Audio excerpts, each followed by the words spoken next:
If two wheels are locked axle so that they are not free to turn separately, one or the other has to slide. So engineers had to find a way to connect both rear wheels to the engine without sliding and slipping on turns. The device which makes this possible is a part of the rear axle. It is called the differential because it can drive the rear wheels at different speeds. The differential looks complicated, but once we understand its principle, it is amazingly simple. These two wheels are mounted on separate axles and supported by a frame so that they can revolve freely at different speeds. Let's fasten a spoke on the inner end of each axle so that by turning the spokes, we can turn each wheel separately.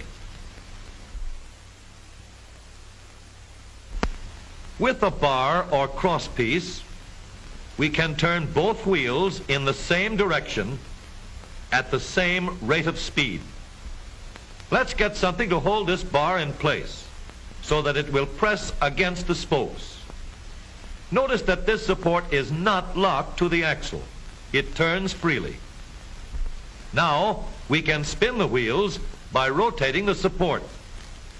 This is fine as long as both wheels are able to turn at the same speed. But let's see what happens when we go around the corner. With this arrangement, we cannot drive one wheel faster than the other. And if we stop one wheel, the other wheel won't budge. Let's put this bar on a pivot so that it can swing in either direction.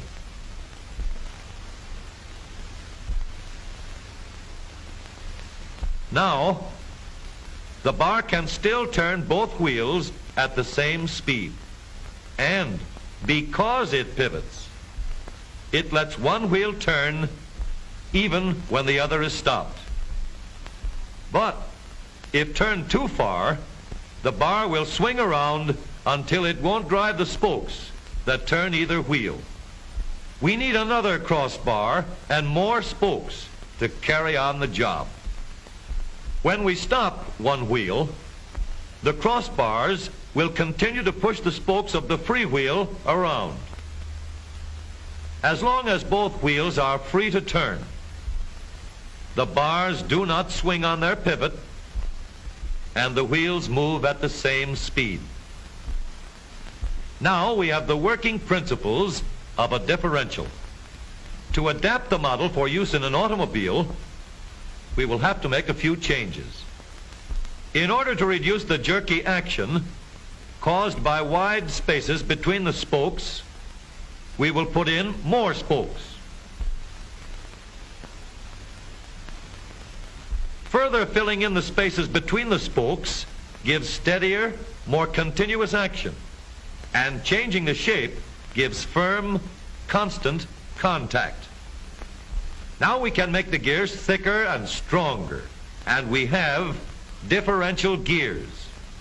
The edges are cut so that they will fit together more smoothly and silently, and another gear is added to share the work of driving the axles. The principle is the same.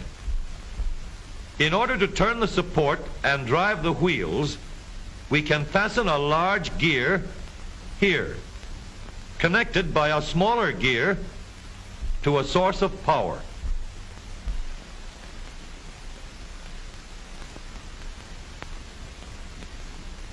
Notice that the power is connected to the differential at the center line. We can make our model more compact by moving the gears closer together.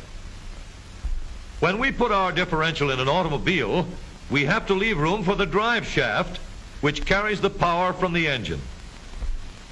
We may build the floor of the car above the drive shaft. But if we do, we won't have much room inside unless we make the top of the car high too. Of course, we could lower the floor and ceiling, but the drive shaft would be higher than the floor. This would have disadvantages. A shaft in the middle of the floor of an automobile would be inconvenient for passengers and would be awkward for carrying luggage.